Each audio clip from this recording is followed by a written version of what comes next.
I chose this degree because I'm very interested in having a very international career in public service. For me, the MEPP is a very interesting combination between studying international relations and studying the European Union. The MEPP is designed for students who are interested in following a career which in some way is related to the European Union. I wanted to live and work in Europe in the future.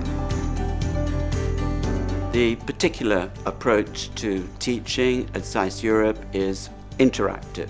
When you take a lot of different people from a lot of different backgrounds, you put them to a common project, which is the world, you get a lot of different ideas and a lot of very interesting discussions. Multicultural aspect also contributes to your studies and contributes to what everybody brings to the classroom and to the program with them.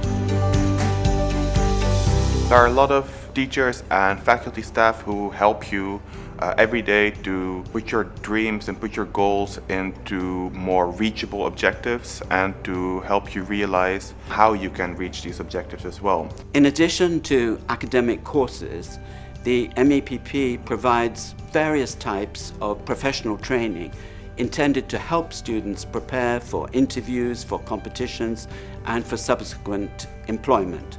We do coaching, we do mentoring, we do career treks to meet people in the institutions. I offer a course on professional writing. The way that I imagine my future, it now seems much more within reach because of what I'm learning at SAIS. So I wouldn't say that my goals have changed, but rather the path that I now see towards reaching the goals is much clearer than it was before.